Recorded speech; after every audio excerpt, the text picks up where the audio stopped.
If you keep hearing the words Apple Intelligence and you have no idea what that is, this video is going to serve as your one-stop shop for everything Apple Intelligence. What is it, what it can do, and how you can use it. So let's tackle the first question of what in the world is Apple Intelligence? Well, it's just what Apple calls its new set of artificial intelligence features. It's AI that's included throughout the software to help make your life easier. Now, most of these features can be done across various iPhones, iPads, and Macs, and a list of compatible devices will be down in the description below. But another thing you should probably do is just head into the Settings app and under Apple Intelligence and Siri, make sure that you actually have it turned on. And if you do have it turned on and decided this isn't for you, well, now you know how to turn it off. So let's go through most of the major Apple Intelligence features that you can try right now. And there are more, and it's all linked in the guide in the description down below. So be sure to check that out if you want to see some of the nitty-gritty smaller features that it has to offer. Writing tools might be your most useful set of AI features here, and to use writing tools, simply select some text, and the Apple Intelligence icon will either pop up on the iPhone keyboard, or you can right-click on your Mac. There's multiple ways to get to it. But from here, you'll be able to go through a few different options like Proofread, which checks for spelling and grammar errors, including word choice and sentence restructuring. Rewrite cleans up what you've written and shifts the tone without impacting your content. You'll have options like friendly, professional, and concise. You can also select text and get a summary of it with Apple Intelligence. You can choose to create a paragraph, pull out key points, make a list, or even create a table. Now, as of iOS 18.2, there is an open-ended writing tools option that lets you describe a change that you want to make to something you've written. You can choose any mood or writing style that you want with varying degrees of success. Also in iOS 18.2, Writing Tools has a Compose feature that uses Siri and the ChatGPT integration.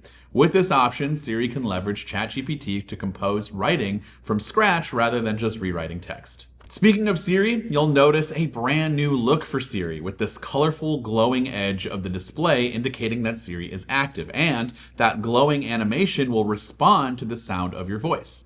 A double tap at the bottom of the display also brings up the new Type to Siri interface so that you can type requests instead of speaking them. Siri can maintain context between requests so that you can ask a question and then reference it in a second reply. So if you ask about the temperature out here in Cleveland, for example, and then follow it with what's the humidity, Siri should know that you mean in Cleveland. If you stumble over your words when speaking to Siri or change what you're saying mid-sentence, Siri is also now smart enough to be able to follow along. For those who need some Apple tech support, Siri can also help with that. Just ask about any Apple product and Siri will provide a how-to support link on that product or feature that you're looking for. Lastly, Siri can also integrate with ChatGPT, as I mentioned earlier, which allows Siri to consult for more complex requests. Complex requests might include creating an image, generating text from scratch, making recipe ideas based on what's in your fridge, describing what's in a photo, and so much more. This is also something that you have to opt into separately via settings, and Siri will ask your permission every time it tries to reach out to ChatGPT. And if you have a ChatGPT account or you pay for any of the extra services that you might have, you can also link that as well. iOS 18.2 also brings us new features like Image Playground, which is not only baked into the Messages and Notes app, but it's also its own standalone app and can be used to generate images in a cartoon-like style using a text-based prompt. You can use some suggested prompts or type in your own to make things a little bit more personal. And speaking of personal, you can even upload or take a photo of yourself and then get a cartoon AI version of it. And you can also use images of friends and family members pulled from the People album in the Photos app. Image Wand is basically the same thing as Image Playground, but in the Notes app. So when you have notes that you've taken, you can circle an empty spot or some text, and Image Wand will add a contextually relevant image.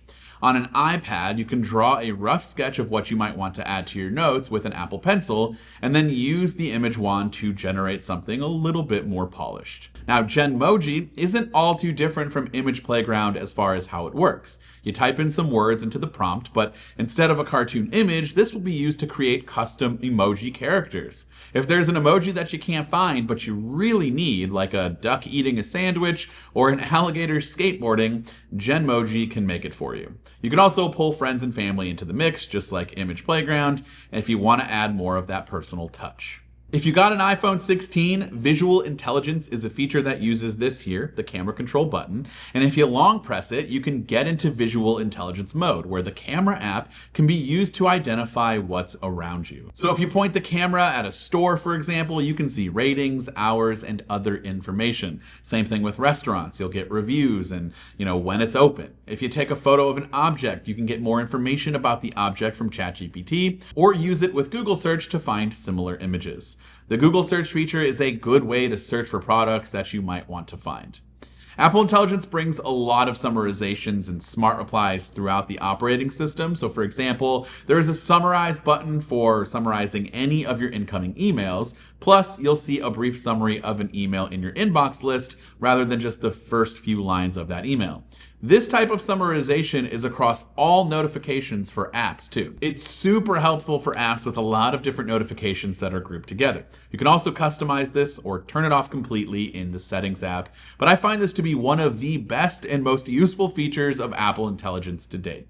In Safari, when reading an article in reader mode, there is an option to have Apple Intelligence summarize the article for you. With Smart Reply, you can get quick tap responses for things like emails in the Mail app, for example, with contextual options based on what's in the body of the email. And Messages also has Smart Reply options for incoming texts, which analyze the content of messages to offer suggestions of what you might want to say. In the Photos app, you can create a memory movie with just a description such as family Disney trip, and the feature automatically picks relevant photos and chooses songs, but you can tweak through the memory mixes feature, or you can choose a mood to guide the direction of the audio. You can also add in specific scenes and images that you might want to see throughout that memory when you're creating the prompt. Searching in the Photos app is also easier than ever, with natural language search being available in Photos, and you can also just easily describe what you're looking for. And this even works with finding specific moments in videos, like I'm searching for a golf ball rolling, and here I want to find this very specific clip, and I can easily find that.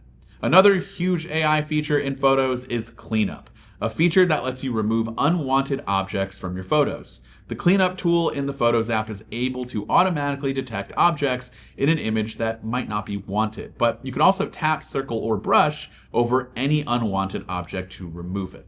There is a dedicated Reduce Interruptions focus mode that only shows you important notifications that need attention while filtering out everything else. And if you're customizing an existing focus mode or creating a new one, there is a new toggle to turn on Intelligent Breakthrough and Silencing. This option allows important notifications to interrupt you while muting notifications that are not important, which is basically the same thing that the Reduce Notification focus mode does. And so those are all of the major new features that you can try with Apple Intelligence right now. But of course, there are going to be more and more new Apple Intelligence features coming out in the future, so be sure to subscribe so you don't miss those videos when those new features drop. This has been Dan with MacRumors. Thanks so much for watching, and I look forward to seeing you around in the next video.